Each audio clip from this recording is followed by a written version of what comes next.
మన ప్రభు అయిన యేసుక్రీస్తు నామములో కూడి వచ్చిన మీ అందరికీ హృదయపూర్వకమైన వందనాలండి. అందరికీ వందనాలు. ఒకరినొకరు వందనాలు చెప్పుకోనండి. వందనాలక్క అని చెప్పుకోండి. వందనాలు తమ్ముడా అని చెప్పుకోనండి. దేవునికి స్తోత్రం కలుగును గాక.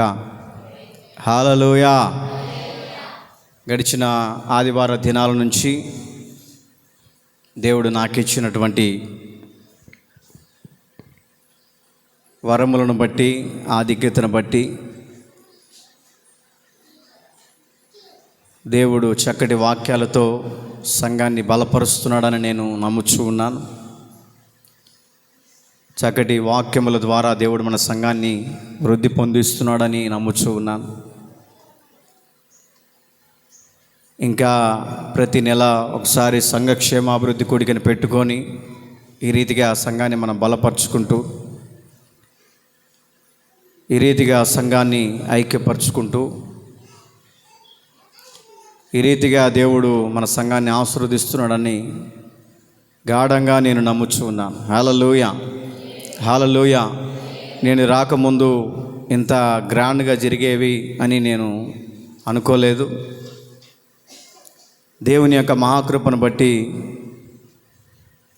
నేను వచ్చిన కాడ నుంచి సంఘం ఎంతగానో అభివృద్ధి చెందుతూ, ఎప్పుడు చూసినా మందిరంలో ఏదో ఒక స్తుతి కూటాలు కానీ, ఏదో ఒక ప్రార్థనా కూటాలు, కృతజ్ఞతా కూటాలు, బర్త్డే కూటాలు కానీ దేవుడు జయకరంగా జరిగిస్తూ, దేవుడు మన సంఘాన్ని ఇంకను రాబోయే దినాల్లో విస్తరించి అభివృద్ధి పదములోనికి తీసుకొని వెళ్ళునుగాక. హల్లెలూయా. ఈ వారంలో చక్కటి వాక్యాన్ని వివరించాలని మీ మధ్యలో ప్రార్థనాపూర్వకంగా సిద్ధపాటు కలిగి దాదాపు 12 గంటల దాకా రాత్రి వాక్యాన్ని రాసుకొని సిద్ధపాటు చేసుకొని మీ మధ్యలోకి రావటం జరిగింది. మూల వాక్యాన్ని మనం చదువుకుందాం. నేను చెప్పబోయే ఆ యొక్క లోయ గురించి చెప్తూ ఉన్నాను. హెబ్రోను లోయ అని, ఎముకలతో కూడిన లోయ అని, ఆకోరు లోయ అని సబ్జెక్ట్ చెప్పుకుంటూ వస్తూ ఉన్నాను. ప్రభా, వచ్చే ఆదివారం మా బిడ్డలకి ఏం చెప్పాలని నిన్నటి దినాన దేవుని సన్నిధిలో ప్రార్థన చేసుకున్నప్పుడు ప్రార్థనాపూర్వకాన్ని బట్టి దేవుడు నా కలలో ఒక రెఫరెన్స్ చూపించాడు. ఆ రెఫరెన్స్ను నేను వెంటనే పేపర్ మీద రాసుకొని రాత్రి అంతా ధ్యానం చేసి ఒక వాక్య భాగాన్ని సిద్ధం చేసుకొని వచ్చాను. దాని యొక్క విధానాలు ఏమిటో, ఆ యొక్క సంబంధించినటువంటి మార్గాలు ఏమిటో మీ మధ్యలో తెలియపరచాలని ప్రార్థనాపూర్వకంగా నేను నడిపించబడి వచ్చాను. నేను చెప్పే అంశం ఏంటంటే బెరాకా లోయ. ఏ లోయ? బెరాకా లోయ. బెరాకా లోయ అంటే అర్థం ఏమిటో, బెరాకా లోయలో ఉన్నటువంటి విధానాలు ఏమిటో, అక్కడికి ఎవరు వచ్చారు, వచ్చిన వారు ఏ విధంగా ఉన్నారు, వారి యొక్క పరిస్థితులు ఏమిటి అని కొన్ని మాటలుగా మీ మధ్యలో ప్రార్థనాపూర్వకంగా సిద్ధపాటు కలిగి నేను వచ్చాను. ఒకవేళ ఆ వాక్యాలు మీరు వినలేకపోతే గడిచిన దినాల్లో చెప్పినటువంటి వాక్య భాగాలు మన యూట్యూబ్ ఛానల్లో వస్తూ ఉన్నాయి. చాలామంది, వందల మంది ప్రజలు చూస్తూ ఉన్నారు. కాబట్టి కొంతమంది ఈ వారం రాలినటువంటి వాళ్ళు ఏం వాక్యం చెప్పాడని మీరు ఎతుకులాడుకోవాల్సిన పని లేదు. అట్లాగని చెప్పేసి అన్న వాక్యం చెప్తుండు కదా, యూట్యూబ్లో వస్తాయిలే, ఇంకా ఆదివారం ఏం బోధంలే అని అనుకోకూడదు. హల్లెలూయా, హల్లెలూయా. యూట్యూబ్లో కూడా మన వర్తమానాలు, ఇక్కడ చెప్తున్నటువంటి వర్తమానాలు సెల్లో రికార్డ్ చేసి యూట్యూబ్ ఛానల్లో మనం అప్లోడ్ చేస్తూ ఉన్నాం. అనేక మంది విని ఫోన్లు కూడా చేస్తూ ఉన్నారు. బాగా చెప్తున్నారు, మంచి వర్తమానాలు ఇస్తున్నారు, థ్యాంక్ యూ బ్రదర్ అని చాలామంది మేము కూడా తెలుసుకుంటున్నాం. కొన్ని తెలియని విషయాలు దేవుడు మీ ద్వారా మాకు బయలుపరిచారని ఏమండి వాళ్ళు నాకు చెప్తూ ఉంటే ఎంతగానో ఆనందం వేసింది. నీకు పోయిన వారంలో చెప్పాను, ఒక టీ కొట్టుకి వెళ్ళి టీ తాగుదామని వెళ్తూ ఉంటే ఒక బ్రదరు సెల్ ఓపెన్ చేసి నా వాక్యం పెట్టుకొని వింటా ఉన్నాడు. నేను బెత్తరపోయా, ఎవరు ఈ అబ్బాయి అని చూస్తే, అన్న వందనాలన్నా, మీ వాక్యం యూట్యూబ్లో వింటున్నాను, చాలా బాగా చెప్తున్నారు అని అన్నాడు. అంటే నేను ఆనందపడటానికి కాదు, నేను మహిమపరచబడటానికి కాదు, చెప్తున్నటువంటి వాక్యం ద్వారా దేవుడి నామం మహిమపరచబడాలి. హల్లెలూయా, హల్లెలూయా. సరే, మన మూల వాక్యాన్ని ధ్యానం చేసుకుందాం. కరెక్ట్గా నేను 1 గంటకు ముగిస్తాను. ఎవరు అల్లరి చేయకుండా పిల్లల్ని కొద్ది జాగ్రత్త పెట్టుకొని వాక్యాన్ని వినాలని దేవుని ప్రేమలో మీ అందరికీ తెలియపరుస్తున్నాను. మూల వాక్యాన్ని చదువుకుందాం. యెషయా గ్రంథం. చదివే వాళ్ళు కొద్దిగా మైకు దగ్గర పెట్టుకొని చదవండి అమ్మా. ఇదిగో మైకు. యెషయా గ్రంథం, బుడ్డోని బిల్లుమ, 40వ అధ్యాయం 4వ వాక్యాన్ని చదువుకుందాం. ప్రతి లోయను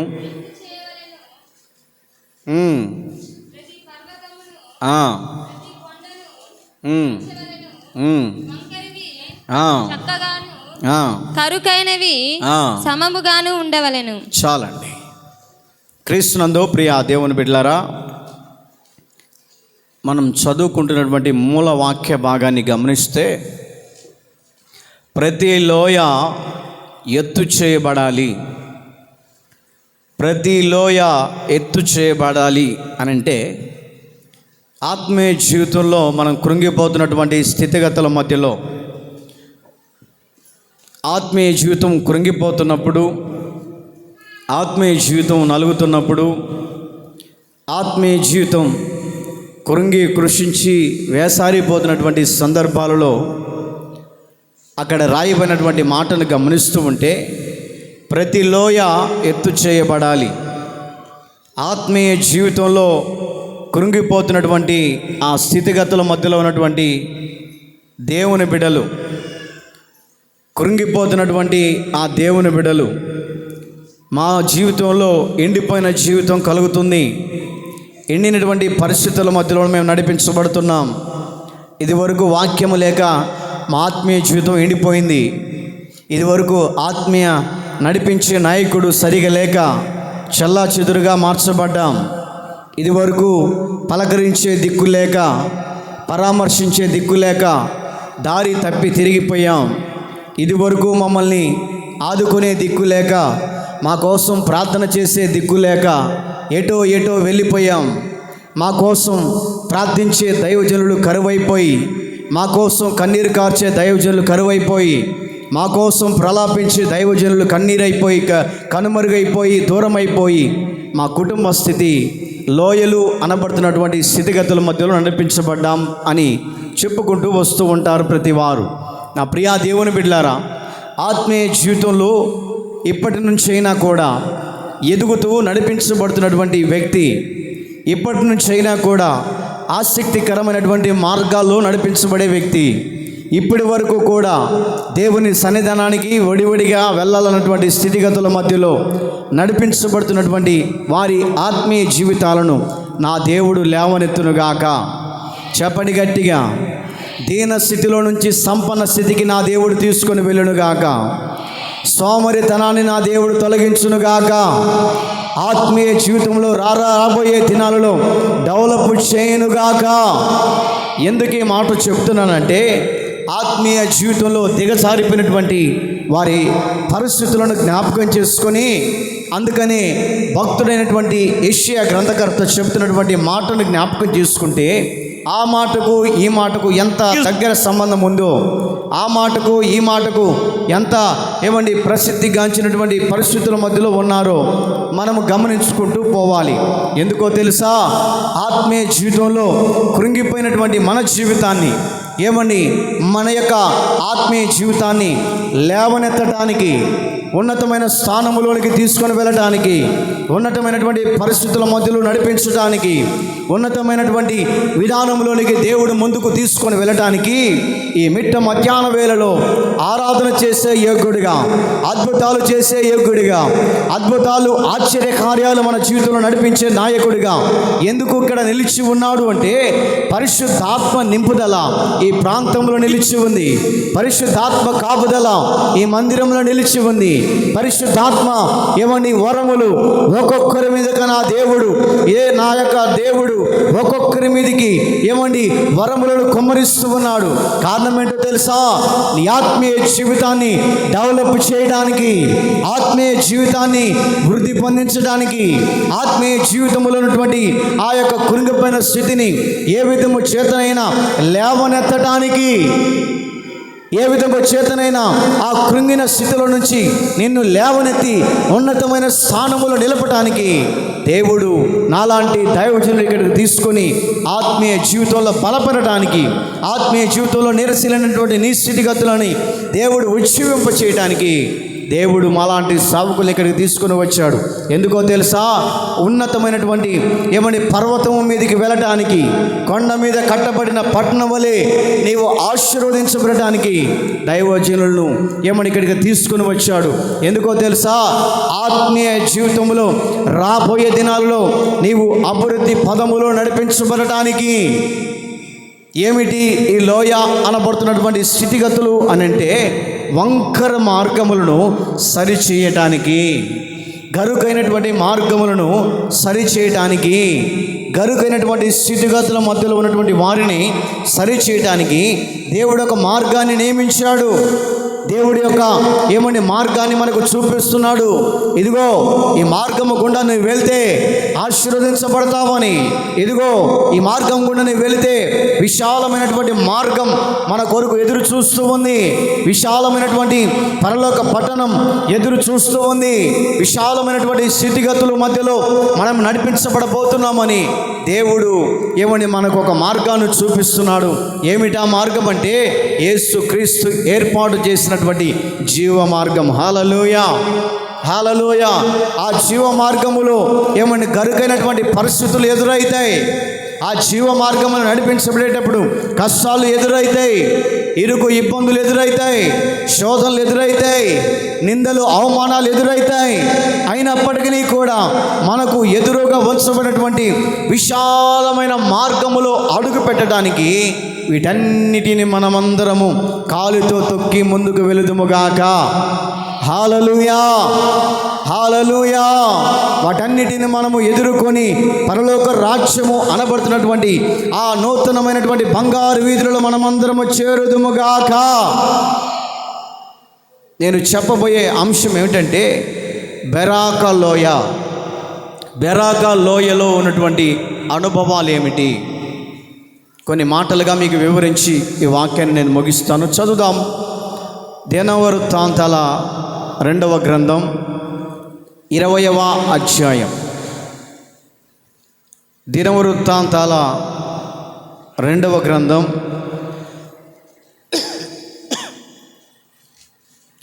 20వ అధ్యాయం 25, 26 వాక్యాలు మనం చదువుకుందాం. యెహోషాపాతును అతని జనులను వారి వస్తువులను దోచుకొనుటకు దగ్గరికి రాగా ఆ శవముల యొద్ద విస్తారమైన ధనమును ప్రశస్తమైన నగలును కనబడెను. వారు తమకిష్టమైనంత మటుకు తీసుకొని తాము కొనిపోగలిగినంత కంటే ఎక్కువగా ఒలుచుకొనిరి. కొల్ల సొమ్ము అతి విస్తారమైనందున దానిని కూర్చుటకు 3 దినములు పట్టెను. 4వ దినమున వారు బెరాకా లోయలో కూడిరి. వారు బెరాకా లోయలో కూడిరి. చాలండి. బెరాకా లోయలో కూడిరి. కింద ఫుట్నాట్లో మనము గమనిస్తే ఏమని రాయబడిందమ్మా? చదువు, గట్టిగా చదువు. స్తుతి ఆశీర్వాదం, స్తుతి ఆశీర్వాదం, ఆశీర్వాదం. క్రీస్తునందు ప్రియ దేవుని బిడ్డలారా, 4వ దినమున వారు బెరాకా లోయలో కూడిరి. అక్కడ వారు యెహోవాకు కృతజ్ఞతాస్తుతులు చెల్లించినందున నేటి వరకు ఆ చోటికి బెరాకా లోయ అని పేరు కలిగెను. బెరాకా లోయ అనగా స్తుతించటము అని అర్థం. రెండవదిగా గమనిస్తూ ఉంటే ఆశీర్వాదము. ఆశీర్వాదము ఆశీర్వాదము అనేది ఎలా వస్తూ ఉంది? ఆశీర్వాదము అనేది ఎలా వస్తుంది? చాలామందిలో ఒక క్వశ్చన్ మార్కుగా కనపడుతూ ఉంది. ఈ మాట చాలామందిలో క్వశ్చన్ మార్కుగా కనపడుతూ ఉంది. చాలామంది అనుకుంటారు, బ్రదర్, గొప్ప ఐశ్వర్యం దేవుడు నాకు ఇచ్చాడు, గొప్ప ధనవంతుడిగా నన్ను చేశాడు, నేను ఆశీర్వదించబడ్డాను, ఇక నాకు తిరుగులేదు అని చాలామంది చెప్తూ ఉంటారు. వాళ్ళు చెప్తూ మరొక మాట చెప్తూ ఉంటారు, బ్రదర్, దేవుడు నాకు ఐశ్వర్యం ఇచ్చాడు, అన్ని విధాలుగా నాకు ధన ధాన్యాలు దేవుడిచ్చినప్పటికీ కూడా వాటిని అనుభవించటానికి కూడా వాటిని అనుభవిద్దామనంటే 5 చేతులున్నాయే, కనీసం నోట్లోకి కూడా వెళ్ళని పరిస్థితి. దాన్ని ఆఫ్ చేసి, కార్లెస్ ఆఫ్ చేసి, కనీసం 5 చేతులు నోటి నిండా ఆహారాన్ని పెట్టుకొని తిందామనంటే చేతులు రావట్లేదు. దేనికి? అన్ని సంపాదించుకున్నాను, అన్ని సమృద్ధిని అనుభవించాను, కానీ నాలో ఏదో ఒక అనారోగ్యము చోటు చేసుకోవటం వలన, నాకు ఏదో అనారోగ్యం బలహీనత కలగటం వలన నేను ఏది కావాలన్నా తినాలనుకుంటే అది నేను తినలేకపోతున్నాను. సంపాదించడానికి లక్షల రూపాయలు సంపాదించి నేను బ్యాంకులో అప్లోడ్ చేసి పెట్టుకున్నాను, బ్యాంకులో నేను సిద్ధం చేసుకున్నాను. ఇన్ని లక్షలు, ఇన్ని కోట్లు నాకు ఉన్నప్పటికీ కూడా కడుపు నిండా ఆహారము తిందామంటే, బ్రదర్, ఒక షుగర్ అడ్డం వచ్చిందయ్యా, నాకు షుగరు జబ్బుతో నేను బాధపడుతున్నాను. ఎంత ఉన్నప్పటికీ కూడా, ఎన్ని ఆశీర్వాదం నాలో ఉన్నప్పటికీ కూడా 4 చేతులు 5 చేతులు నోట్లోనికి వెళ్ళినటువంటి స్థితిగతుల మధ్యలో నడిపించబడ్డాం అని చాలామంది చెప్తూ ఉంటారు. మరి ఆశీర్వాదం ఏ విధంగా వస్తుంది? కొట్లోకి వెళ్తే దొరుకుతుందా అండి? దొరుకుతుందా? కొట్లోకి వెళ్తే దొరుకుతుందా ఆశీర్వాదం? ఆశీర్వాదం ఏ విధంగా వస్తుందో మీకు ఊరిక టూకేగా చెప్తాను. నా దగ్గర ఎంతున్నాయి నా దగ్గర? ఎవరికి కావాలి? 10 రూపాయలు కావాలన్న వాళ్ళు వచ్చి ముందుకు వచ్చి తీసుకోండి. ఇంతమంది ప్రజలు ఉన్నారు కదా, ఎవరికి కావాలి? ఎవరైనా డేర్ చేసి రావచ్చు, వాళ్ళకే చప్పలు కొట్టండి గట్టిగా. హల్లెలూయా, హల్లెలూయా. ఆశీర్వాదము అనేది చెప్పి రాదు. ఆశీర్వాదము అనేది ఏమండి, గుడి గోపురాలు తిరిగినంత మాత్రాన, ఏమండి అన్నదానాలు చేసినంత మాత్రాన, టెంకాయలు కొట్టినంత మాత్రాన, దుస్తులు పంచినంత మాత్రాన, ఏమండి ఆశీర్వాదం అనేది చాలామంది అనుకుంటారు, ఏమండి ప్రజలకి వస్త్రధారణ చేస్తే ఆశీర్వాదం వస్తుందేమో.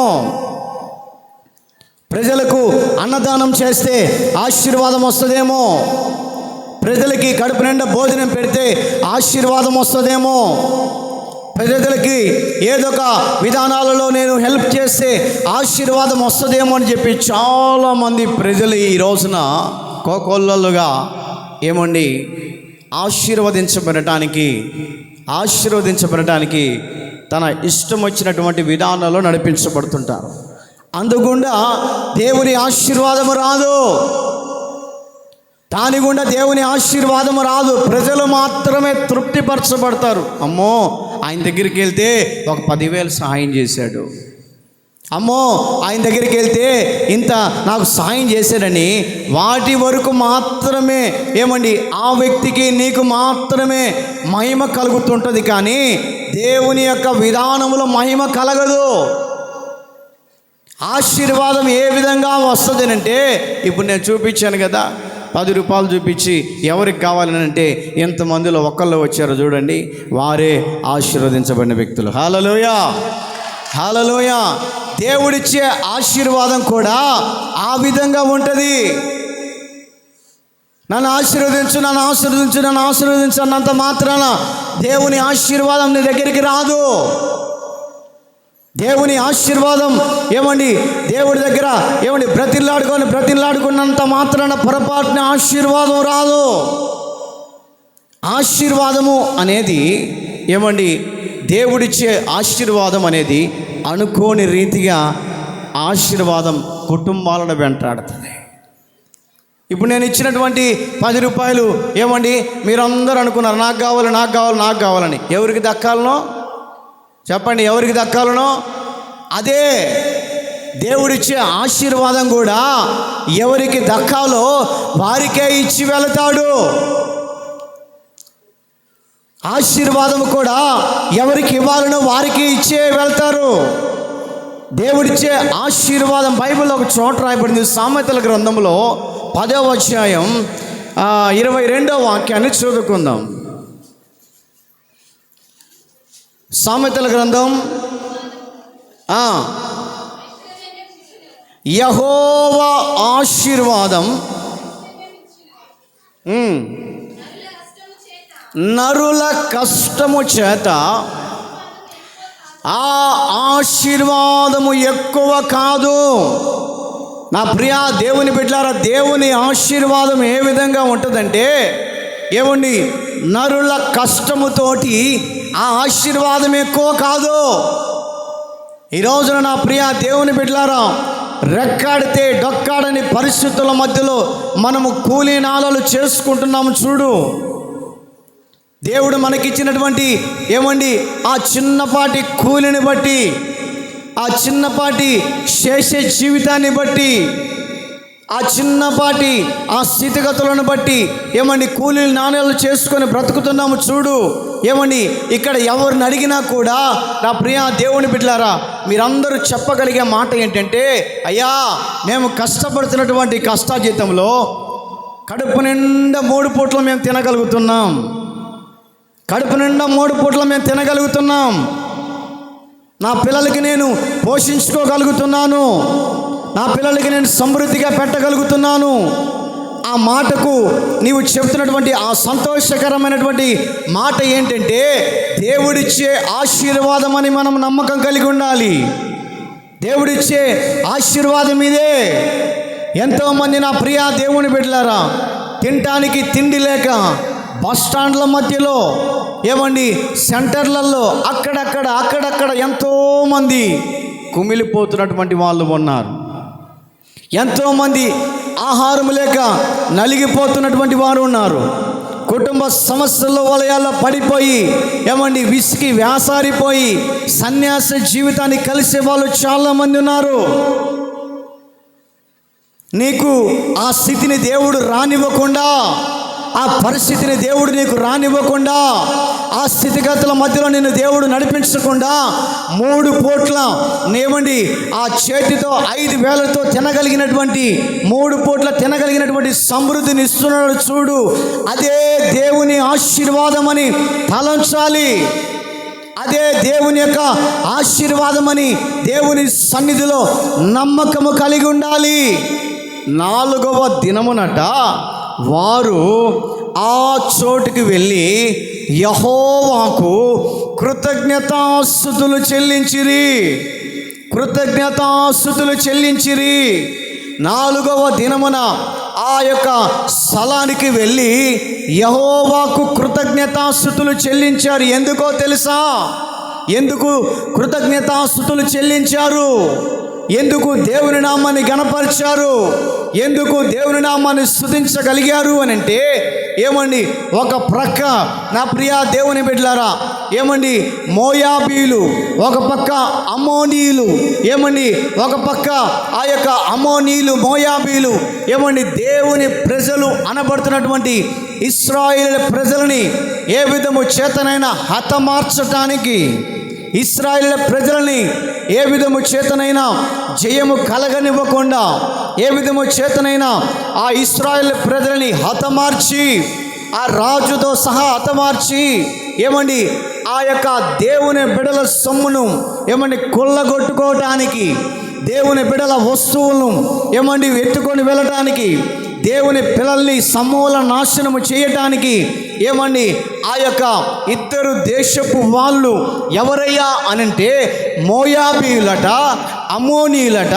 ఆ ఇద్దరు దేశపు ఆ యొక్క ప్రజలు ఏమండి దేవుని బిడలు అనబడుతున్నటువంటి ఇశ్రాయేలు ప్రజలని నాశనము చేయటానికి, ఇశ్రాయేలు ప్రజలని సమూల నాశనం చేయటానికి కంగనము కట్టుకున్నటువంటి వారై ఏమండి ఏ విధము చేతనైనా వారి సమూల నాశనము చేయాలి. యెహోషాపాతు రాజు అయినటువంటి దేవుని చేత ఏర్పాటు చేయబడినటువంటి రాజును హతమార్చడానికి ఈ మోయాబీలు అమ్మోనీయులు అనబడుతున్నటువంటి వాళ్ళు దాడి చేయడానికి ప్రయత్నం చేశారంట. దాడి చేయడానికి ప్రయత్నం చేస్తున్నప్పుడు ఈ యెహోషాపాతు ఎవరయ్యా అంటే దేవుని పక్షాన నిలబడే వ్యక్తి. యెహోషాపాతు ఎవరయ్యా అంటే దేవుని మాటకు లోబడే వ్యక్తి. యెహోషాపాతు ఎవరయ్యా అంటే దేవునిలో నిలిచినటువంటి వ్యక్తి. ఏ పని ప్రారంభించాలన్నా, ఏ పని పూనుకోవాలన్నా, ఎక్కడికి వెళ్ళాలన్నా మొదటిగా ప్రార్థనతో మొదలు పెట్టేవాడు. ఏ ప్రాంతానికి వెళ్ళాలన్నా మొదటిగా ప్రార్థనతో మొదలుపెట్టి ప్రార్థన ద్వారా ఏ దేశమైనా కూడా, ఏ ప్రాంతమైనా కూడా, ఏ శత్రువులైనా కూడా, ఏమని పట్టణాలను కూడా జయించగలుగుతున్నాడు యెహోషాపాతు అని అంటే యేసయ్య యెహోషాపాతు వెంట ఉన్నాడు. యేసయ్య యెహోషువతో పాటు నడుస్తూ ఉన్నాడు. యెహోషాపాతుతో దేవుడు నడుస్తున్నాడు. కాబట్టి ఏ ప్రాంతములో కూడా జయమే, ఏ ప్రాంతములో కూడా జయమే, ఏ ప్రాంతంలో అడుగుపెట్టినా జయమే, ఏ పట్టణంలో అడుగుపెట్టినా జయమే. కలగటానికి గల కారణం ఏమిటో తెలుసా? యెహోషాపాతు రాజట దేవుని పక్షమున స్తుతులు చెల్లించే వారిగా ఉన్నాడు. హల్లెలూయా, హల్లెలూయా. దేవో పక్షాన స్తుతులు చెల్లించేవాడిగా ఉన్నాడు. చిన్న అనారోగ్యం వచ్చినప్పటికీ, చిన్న బాధ వచ్చినప్పటికీ, ఏమని తన ప్రజలు కష్టాల వలయాల్లో ఉన్నప్పటికీ, తన ప్రజలు రోగములతో బాధపడుతున్నప్పటికీ, తన ప్రజలు ఏమని కన్నీళ్ళ మధ్యలో నలిగిపోతున్నప్పటికీ యెహోషాపాతు రాజట మొదటిగా దేవుని పక్షాన నిలబడబట్టే ఎక్కడికి వెళ్ళినా కూడా అతని జీవితంలో జయము కలుగుతూ ఉంది. ఏమని ఆ మోయాబీలతో అమ్మోనీలతో యుద్ధము చేయటానికట నడుచుకుంటూ వెళుతూ ఉన్నటువంటి సందర్భంలో ఆ ప్రాంతానికి ఏమండి ఆ చోట ఆగి కాస్త సేద తీర్చుకుందామని చెప్పేసి అనుకొని అక్కడ ఉన్నటువంటి ప్రదేశానికట ఏమండి ఆ యెహోషాపాతు పేరు పెడుతున్నాడు. ఏమిటి ఆ పేరు అంటే బెరాకలోయ. బెరాకలోయ అనగా స్తుతి అనే మాటకు అర్థం. రెండవదిగా గమనిస్తూ ఉంటే ఆశీర్వాదము. మొదటగా స్తుతితో ప్రారంభమైనటువంటి ఆ బెరాకలోయ అనుభవం ఏమైనదో తెలుసా? చివరికి ఆశీర్వాదంగా మారింది. మొదటిగా నా ప్రియ దేవుని బిడ్డలారా, మన కుటుంబ స్థితిగతులను బట్టి స్తుతులతో ప్రారంభించాలి. దేవుని సందులో మనకు కలుగుతున్నటువంటి మన కుటుంబ వ్యవస్థలో కలుగుతున్నటువంటి నష్టాలను బట్టి, కష్టాలను బట్టి, నిందలను బట్టి, అవమానాలను బట్టి, అనారోగ్యాలను బట్టి, మనకు ఎదురయ్యే ఆ శత్రు పన్నాగాలను బట్టి మనం ఏం చేయాలో తెలుసా? స్తుతులతో ప్రారంభించాలి. ఏ పని ప్రారంభించినా స్తుతులతో ప్రారంభించినటువంటి ఆ పని చివరికి ఏమవుతుందో తెలుసా? ఆశీర్వాదంగా మార్చుతుంది. ఆశీర్వాదంగా దేవుడు మార్చగలుగుతాడు. ఎందుకో తెలుసా? స్తుతిస్తూ ఉన్నటువంటి ఆ పరిస్థితుల మధ్యలో ఆ స్తుతి వెళ్ళి ఎదుటి వారిని బాగు చేయగలదు. స్తుతి వెళ్ళి ఎదుటి వారి నిందను కొట్టివేయగలదు. స్తుతి వెళ్ళి ప్రతి అవమాన స్థితిలో ఉన్నటువంటి వారిని అవమానాన్ని కొట్టివేసి ఆనంద నిలయంగా మార్చగలదు. ఎందుకో తెలుసా? స్తుతిలో అంత ఆశీర్వాదం ఉందండి. ఒక ఆయన నాకు తెలుసండి, చిన్న మర్డర్ కేసులో ఇరుక్కున్నాడు. ఆయన చేయలేదు, తన తోటి సహోదరులు చేస్తుంటే దగ్గర నిలబడ్డాడు. నిలబడినందుకు ఆ మర్డర్ చేసినటువంటి వ్యక్తి ఇతన్ని కూడా ఇరికిచ్చాడు. నేనెందుకు ఒంటరిగా పోవాలి? జైలుకు? నాకు తోడుంటే బాగుంటుందని చెప్పేసి తన స్నేహితుని కూడా పేరు రాపియగానే తీసుకెళ్ళి జైల్లో పడేశారు. దాదాపు 7 సంవత్సరాలు ఈ బిడ్డ మాత్రం తప్పు చేయలేదు. ఆదివారం రాగానే ప్రార్థనకి వెళ్ళే వ్యక్తి, ఆదివారం రాగానే దేవునికి మొదటిగా దేవునికి స్థానాన్ని కల్పించి దేవుని స్తుతించే వ్యక్తి. ఎందుకు నా పరిస్థితి ఇట్ అయిపోయిందని చెప్పేసి కుటుంబానికి దూరం అయిపోయాడు. 7 సంవత్సరాలు ప్రతి నెల రావటం, కోర్టులో వాయిదానికి తీసుకొని వెళ్ళటం. ఆ తర్వాత ఆ కుటుంబస్తులు ఆ వ్యక్తిని రిమాండ్ కింద తీసుకొని వచ్చి ఆ పేపర్ వాళ్ళకి అప్పచెప్పినప్పుడు కోర్టు చుట్టూ తిరుగుతూనే ఉన్నాడు. ఒకరోజు నాకు కనపడ్డాడు. బ్రదర్, ఇదిగో నా పరిస్థితి ఈ విధంగా ఉంది. నేనైతే తప్పు చేయలేదు. తప్పు చేయనటువంటి నన్ను కూడా తీసుకెళ్ళి నన్ను ఇరికించారు. దాదాపు 7 సంవత్సరాల నుంచి నేను తిరుగుతున్నాను కోర్టు చుట్టూ. నా కోసం ప్రార్థన చేయి అని చేతులు పట్టుకొని బోరున ఏడ్చాడండి. నేను ఒకటి చెప్పా, బ్రదర్, నువ్వైతే తప్పు చేయలేదు అంటున్నావు. తప్పు చేయని దానికి కూడా నేను తీసుకెళ్ళి జైల్లో పెట్టారని బాధపడుతున్నావు. నేను ఒకటే ఒక మార్గం చెప్తాను. ఈరోజు నువ్వు ఎక్కడికి వెళ్తున్నావు అన్నా? 12ంటికి వాయిదాకి వెళ్ళాలి. 7వ సంవత్సరం పడింది. లాయర్లు వాళ్ళు కొట్టేయట్లేదు, తిప్పుతూ ఉన్నారు. ఇప్పటికే వేసారిపోయింది. ఎక్కడన్నా పడి చచ్చిపోదాం ఎందుక? అందరూ నన్ను దొంగోడిగా చూస్తున్నారు, నరంతగుడిగా చూస్తున్నారు. ఎందుకు? చచ్చిపోతే బాగుండు, మా భార్య పిల్లలకు తెలియకుండా దేని కిందన్నా పడి చచ్చిపోదాం అనుకుంటున్నాను బ్రదర్ అని ఆ వ్యక్తి బోరున ఏడుస్తూ ఉన్నాడు. నేను ఒకటే మాట చెప్పాను, అన్నా నాకన్నా చాలా పెద్దవాడివి, ఏడవద్దు అని అతని కన్నీళ్ళు తుడిచి ఒకటే చెప్పాను, నీవు కోర్టులోకి వెళ్తున్నావు కదా, ఎన్ని గంటలకు? 12 గంటలకన్నా. అతనేమో దగ్గర నాకు 9ంటికి కలిశాడు. అతనికి ఒకటే మాట చెప్పా, ఇదిగో నువ్వు ఇప్పుడు నాకు 9ంటికి కలిసావు కాబట్టి 12 గంటలకు నువ్వు అటెండ్ కావాలి కాబట్టి నువ్వు ఉన్నటువంటి ఆ కోర్టు సముదాయపు స్థలాల్లోనే ఏడకు చెట్ల చాటనైనా కూర్చొని మోకరించి కన్నీళ్లు కార్చుకొని దేవునికి స్తుతి చేయి. నిలువు మోకాల మీద కన్నీరు కార్చు. నీ బాధ యేసయ్యకి చెప్పు. దేవుని స్తుతులతో ఆయన నామాన్ని ఘనపరచు. కన్నీళ్లు కార్చు. నీవు చేసే ప్రార్థనను బట్టి దేవుని పాదాలు తడపగలిగినటువంటి ఆ కన్నీళ్ళ మధ్యలోనికి నువ్వు వెళ్ళు, పశ్చాత్తాపడు. దేవుని సన్నిధిలో ఖచ్చితంగా సావుకొనిగా నేను చెప్తున్నాను, నీ కేసు ఈ రోజున దేవుడు కొట్టేస్తాడని చెప్పాను. హల్లెలూయా. కల్పనా కథలు కాదు, కల్పనా కథలు కాదండి, నిజవాస్తవం చెప్తున్నాను, నిజవాస్తవం చెప్తున్నాను. బోరున ఏడుస్తున్నాడు, చిన్నపిల్లలు ఏడ్చినట్టు ఏడుస్తున్నాడు. కన్నీళ్లు తుడిచి భయపడవాక, నిజంగా దేవుడిని పక్షాన ఉంటే గొప్ప కార్యం చేస్తాడు ఈరోజు నేను చెప్పానండి.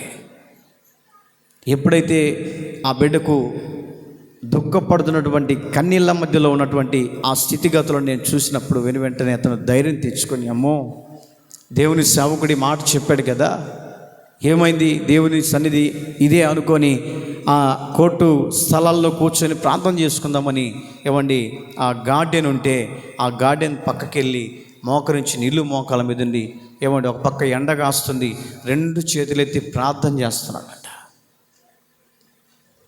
అందరు అటు పోతా ఇటు పోతా చిన్న చిన్న లాయర్లందరూ చూసి, ఏదిరి ఇటు పిచ్చోడు ఎండలో కూర్చొని ప్రార్థన చేస్తున్నాడు, ఏందిరా, కేసు కొట్టేయాలంటే మా దగ్గరికి రావాలి, కేసు కొట్టేయాలంటే మేము ఉండాలి. ఆఖరికి అతను పెట్టుకున్నటువంటి లాయర్ కూడా ఎగతాళిగా మాట్లాడి వెళ్ళిపోయాడంట. ఒరే పిచ్చోడా, ఇన్ని సంవత్సరాలు కొట్టి ఈయన కేసు ఇప్పుడు కొట్టి అతడు ప్రార్థన చేస్తే అని ఎగతాళిగా మాట్లాడితే ఆ మాటలన్నీ మనసులో నొచ్చుకొని ఏడ్చుకుంటా దేవునికి స్తుతియాగం చేశాడంట. కళ్ళు తెరిచి చూసేసరికి 11:30 అవుతుంది. 12 గంటలకు అక్కడ అటెండ్ కావాలి. లేచి అటు ఇటు చూసి ఆ లాయర్ పిలిచాడంట, అయ్యా నీ టైం అవుతుంది, జడ్జి గారు రాబోతున్నారు, వచ్చా ఆ నిలబడు. ఆ బోన్లో నిలబడక మునిపే పలానా వ్యక్తి పేరు పిలిచి, ఇదిగో ఈ రోజున నీ కేసును నేను కొట్టేస్తున్నానని చెప్పాడు. చప్పలు కొట్టు గట్టిగా. హల్లెలూయా, హల్లెలూయా.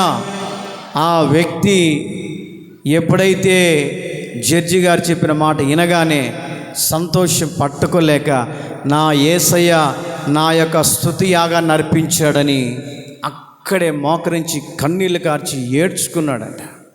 ఆ జడ్జి గారు ఎవరో తెలుసా? క్రిస్టియన్ అంట. చప్పలు కొట్టు గట్టిగా. హల్లెలూయా.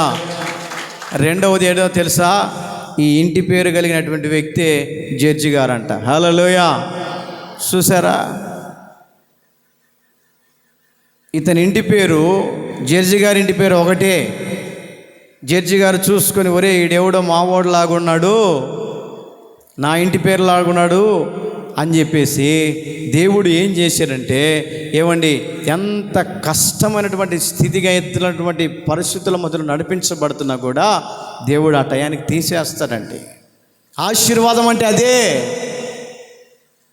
జడ్జి గారు పిలిచి, ఒరే నువ్వెవడు మా ఇంటి పేరులాగా ఉన్నావు, అని యొక్క కేసు నేను కొట్టేస్తున్నప్పు అని చెప్పేసి, ఎమ్మటే నీ యొక్క కేసు నేను కొట్టేస్తున్నాను, రేపు నెల నుంచి నువ్వు వాయిదాకు రావాల్సిన అవసరం లేదు.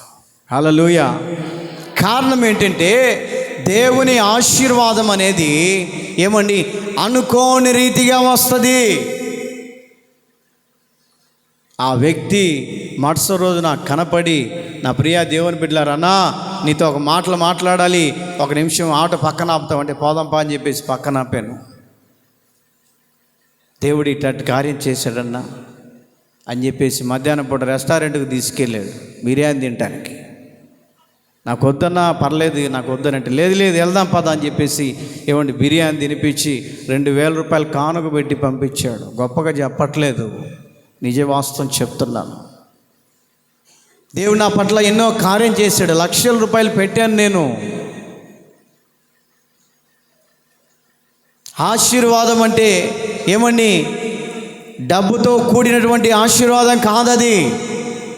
దేవుడిచ్చే ఆశీర్వాదం అట. అక్కడ రాయబడింది, యెహోవా ఆశీర్వాదము ఏం చేస్తుందంటే ఐశ్వర్యమునిస్తుంది. ఆ చోటికి బెరాకా లోయ అనే పేరును నామకరణాన్ని చేశాడు. ఎందుకో తెలుసా?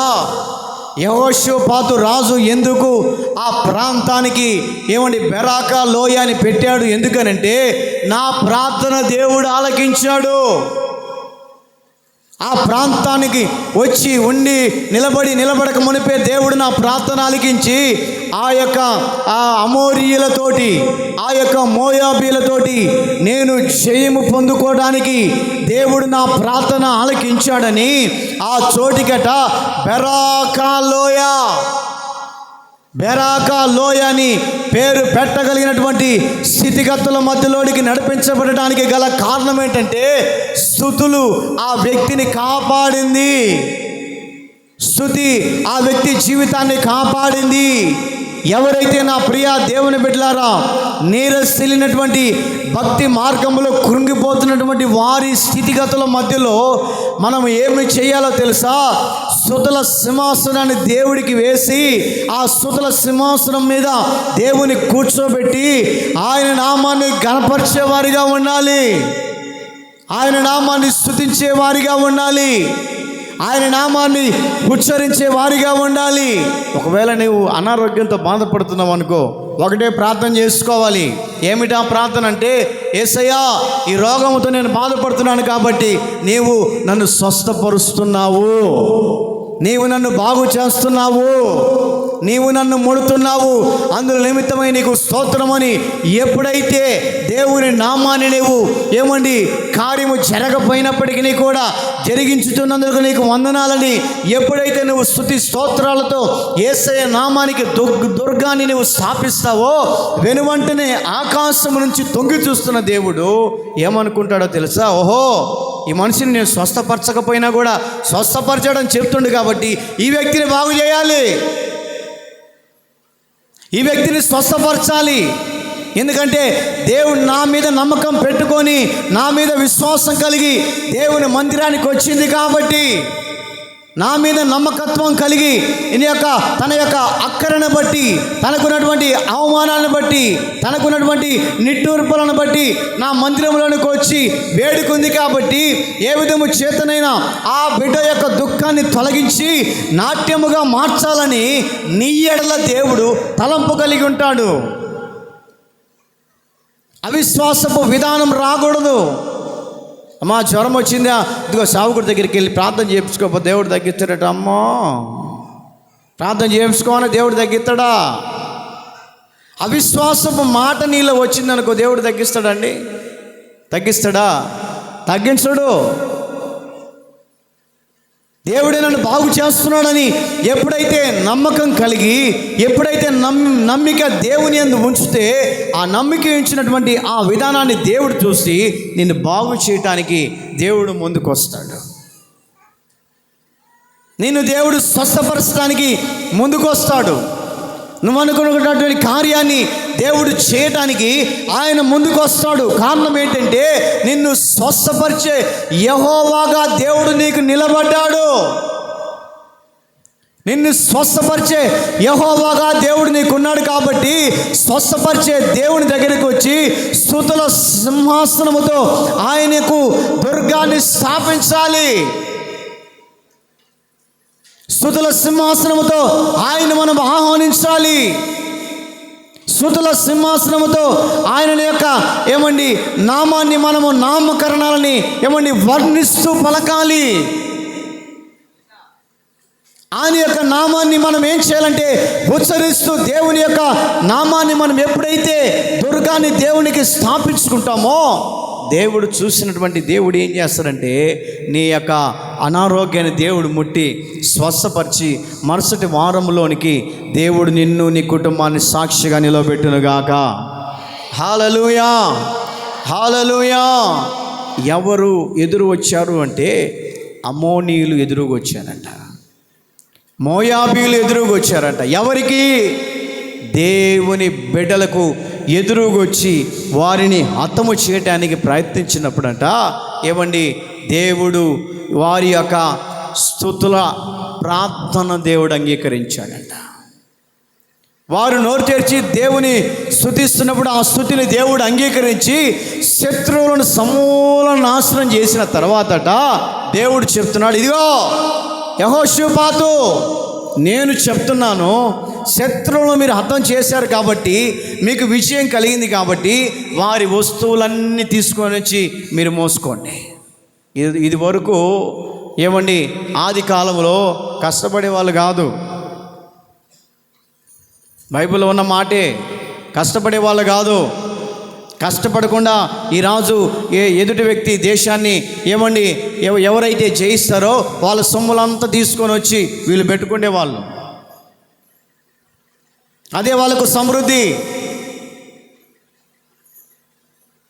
దేశాల మీదకి వెళ్ళటం, దండెట్టడం, ఏమండి వారికి కలిగినటువంటి ఏమండి సొమ్ము, బంగారం, వెండి. దేవుడి కొన్ని సందర్భాల్లో ఆ శత్రువుల వస్తువులు తీసుకురావద్దని చెప్పాడు. ఇక్కడైతే మాత్రం దేవుడు చెప్తున్నాడు, ఇదిగో మీరు కష్టపడ్డారు కాబట్టి, మీరు నా దగ్గరకు వచ్చి నన్ను స్తుతించారు కాబట్టి, మీకు నేను విజయాన్ని ఇచ్చాను కాబట్టి వారి సొమ్మును తీసుకొని వచ్చి మీరు దాచిపెట్టుకోండి. శత్రువుల సొమ్మును తీసుకొని వచ్చి మీ గృహాల్లో పెట్టుకోండి. బైబిల్లో ఒకటి రాయబడింది, ఏమండి ఆ 25వ వాక్యమును గమనిస్తూ ఉంటే మొయ్యలేక మోసుకుంటూ వస్తున్నారంట. చదువమ్మా మాటను. యెహోషాపాతు అతని జనులను వారి వస్తువులను 25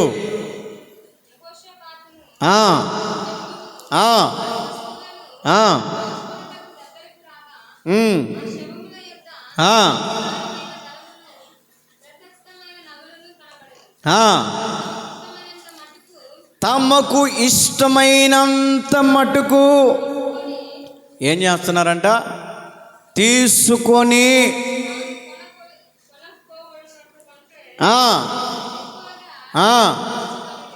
ఎక్కువగా దోసుకున్నారంట. కొట్లలు లేకపోతే ఏమండి 50,000 పెట్టి కొనాలా?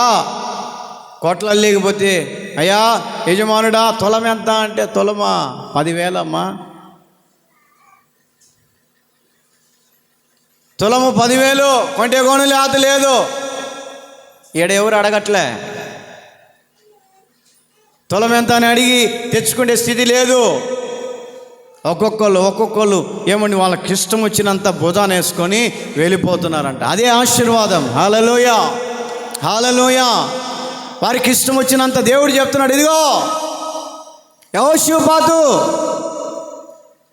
మోయాబీలను అమ్మోనీలను నువ్వు జయించావు కాబట్టి ఇదిగో నీ ప్రజలకు చెప్పు, వారి దగ్గర ఉన్నటువంటి ఏ సొమ్మైనా కూడా బంగారం కానీ వెండి కానీ తెచ్చుకొని ఇంట్లో పెట్టుకోండి. ఒక్కొక్కళ్ళకి ఆశ. ఏమండి మీరు కాదులేండి, ఇశ్రాయేలు ప్రజలట ఒక్కొక్కరు మోసుకోలేక ఒక్కొక్కరు సంకలను ఏమండి భుజం మీద మోసుకొని ఇళ్ళలోకి తీసుకొచ్చుకుంటున్నారంట. నేను చెప్పే వాక్యం కాదు, నేను చెప్పే మాటలు కాదు, బైబిల్లో ఉన్నటువంటి మాటలు. చదువు మా మాటలు మరలా. వారు తమకిష్టం వచ్చినట్టు తీసుకొని తాను కొనిపోగలిగినంత కంటే ఎక్కువగా ఒలుచుకొనురి.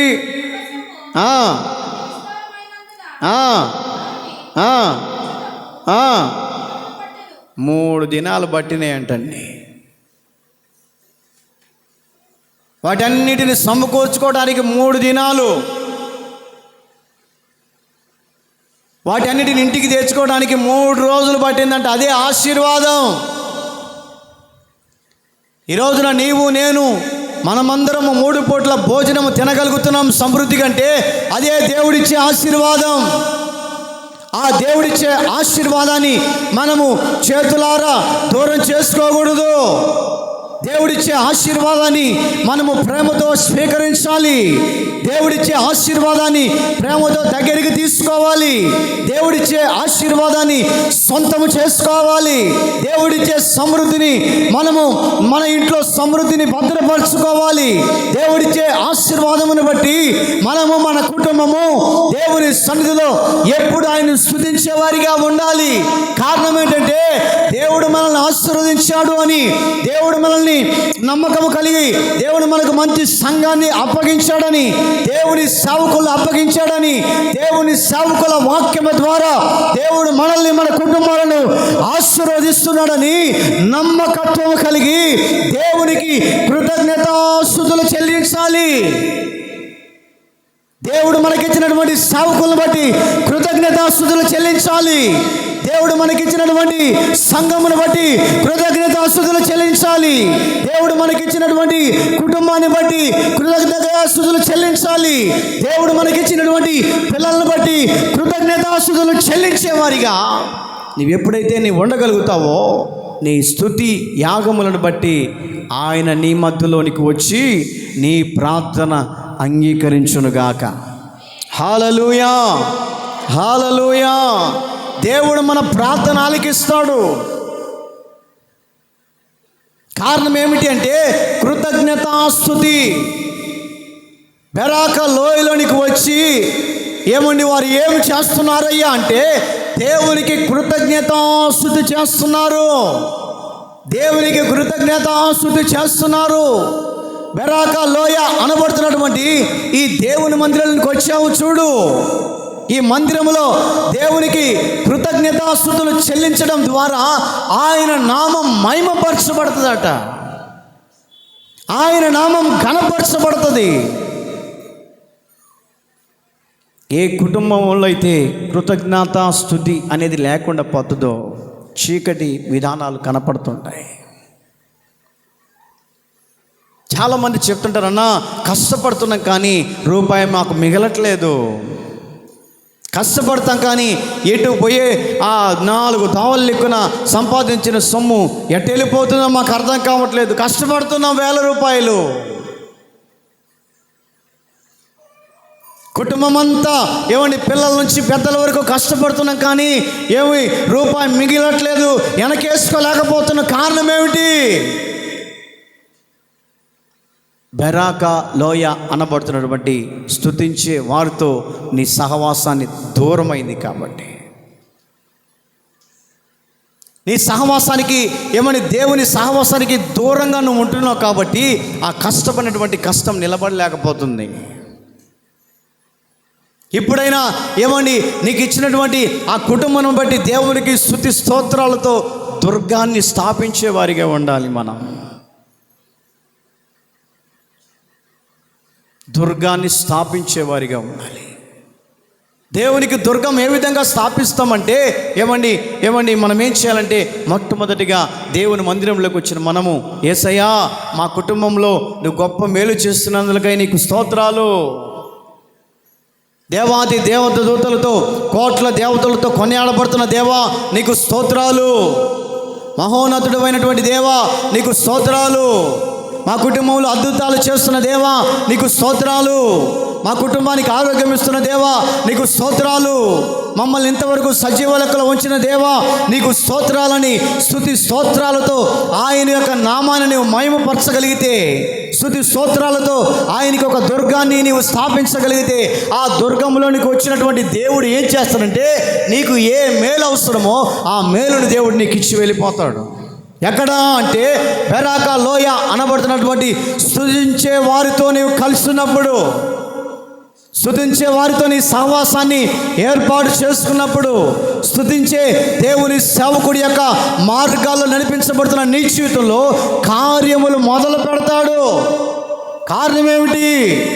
స్తుతి స్తోత్రాల ద్వారా దేవునికి మనం ఏం చేయాలంటే దుర్గాన్ని స్థాపించేవారిగా ఉండాలి. దుర్గాన్ని స్థాపించేవారిగా, అప్పుడే దేవుడు మనల్ని ఆశీర్వదిస్తాడు. అప్పుడే దేవుడు మనల్ని ఆశీర్వదిస్తాడు. అప్పుడే మన కుటుంబము మనము ఎటువంటి కల్ముష్యం లేకుండా, ఎటువంటి అవరోధాలు మన కుటుంబానికి దరి చేరకుండా కలకలగా దేవుని బల చుట్టూ ఒలివ మొక్కలుగా నిలబడటానికి గల కారణం ఏంటంటే స్తుతించే వారితో నీవు సహవాసాన్ని ఏర్పాటు చేసుకోవాలి. స్తుతించే దైవజనుడి యొక్క అడుగు చాడల్లో నడిపించబడాలి. స్తుతించే దైవజనుడి మాటకు లోబడాలి. స్తుతించే దైవజనుడి వాక్య ప్రకారం నడిపించబడితే దేవుడు మనం మధ్యలోనికి వచ్చి దుర్గాన్ని స్థాపించి మనం అనుకున్నటువంటి కార్యాన్ని దేవుడు ఏం చేస్తాడంటే సఫలీకృతం చేస్తాడు, సఫలం చేస్తాడు మనం అనుకునే కార్యాన్ని. ఆ విషయం తెలియక నా ప్రియ దేవుని బిడ్డలారా, ఆ విషయం తెలియక కట్ చేసి ఆ విషయం తెలియక ఈ రోజున చాలామంది దేవునికి దూరమైపోతూ ఉంటారు. స్తుతించే సైన్యముల నుంచి మనం ఏం చేస్తున్నాం? స్తుతించే మార్గాల మధ్యలో మనం నడిపించబడుతున్నామా? స్తుతించే వారితో మన సహవాసాన్ని ఏర్పాటు చేసుకుంటూ ఉన్నామా? బెరాక లోయ అనగా స్తుతి లేక ఆశీర్వాదానికి అర్థం ఇస్తూ ఉంది. ఈ మిట్ట మధ్యాహ్న వేళలో నా ప్రియ దేవుని బిడ్డలారా, మన విధానం, మన పరిస్థితులు ఎటువంటి స్థితిగతుల మధ్యలో నడిపించబడుతున్నాయి. యెహోషువ బెరాక లోయ అనబడుతున్నటువంటి స్థలానికి వచ్చాడు. దేవుని స్తుతించాడు. స్తుతించిన యెహోషుపాతు దేవుని దగ్గర ఆశీర్వాదాన్ని పొందుకున్నాడు. ఆశీర్వాదం ఏ విధంగా ఉంది అంటే, శత్రువుల సొమ్మును కొల్లగొట్టి వారు తీసుకొచ్చుకోవడానికి 3 రోజులు టైం పట్టిందంట. అంతగా దేవుడు మిమ్మల్ని, మీ కుటుంబాలను ఆశీర్వదించునుగాక. బెరాక లోయ అనబడుతున్నటువంటి మార్గాల్లో దేవుడు మిమ్మల్ని తీసుకొని వెళ్ళునుగాక.